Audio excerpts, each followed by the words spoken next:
So in order to mark out, we're going to start with tails. We need to work these out. We need to measure out our placement. And placement is fairly arbitrary. They don't need to be symmetrical. Um, I like it when they are, so that's what I do. So find the center. This is the back of the drawer. So I make I make the pieces, the tails and the pins fairly chunky. Um, the middle ones I make on these drawers I'll make 1.5 wide. So find the center and measure out 3/4 in either direction. And so that's the top of the tail. And I'll measure the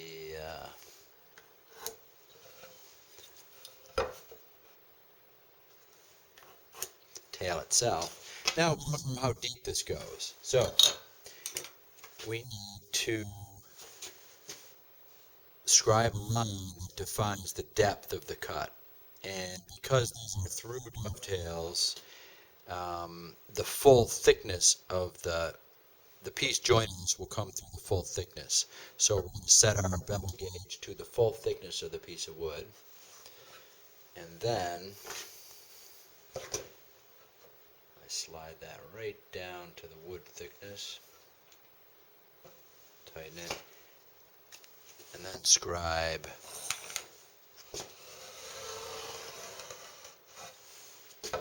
both sides, because we'll be working from both sides. This tail piece keeps its edges on with a half tail, so I'm not going to scribe around the edge of the board. I will do that later. On the edge of this piece, I make the half tails 1 inch. There's a clearance factor here that I need to think about. You could make these smaller, but you don't want them to be delicate. Again, mark square. And the other side. Then mark your bevels.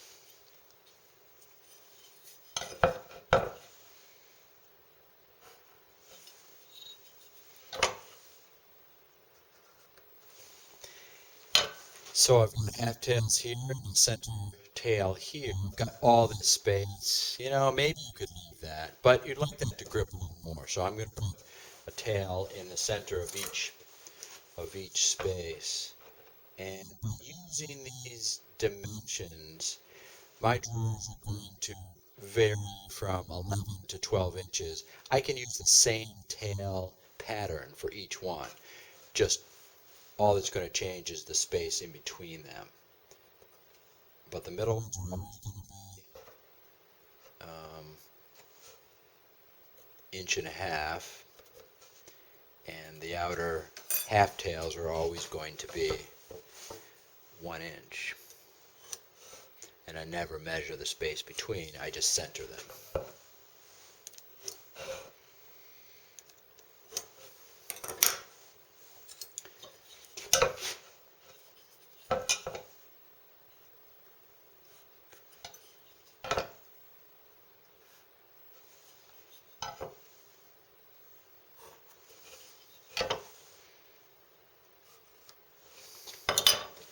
So now we need to mark our waist. Right now it's kind of confusing. So half tail, we're keeping. That part we're taking away. That part we're taking away. Mark everything. If you want to color these in, go for it. You need to be aware of what's your waist and what's not, so that you don't cut off the wrong part. That's the most common mistake in cutting dovetails, is cutting the wrong part or chiseling away the wrong part.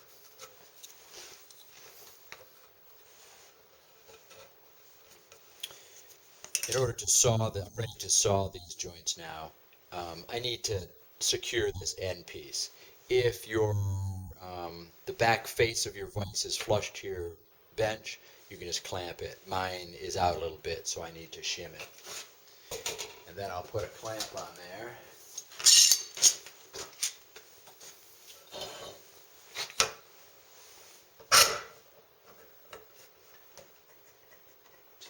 from moving. Whether you're chiseling or sawing, having a secure workpiece is very important. Now, when I'm looking at these lines,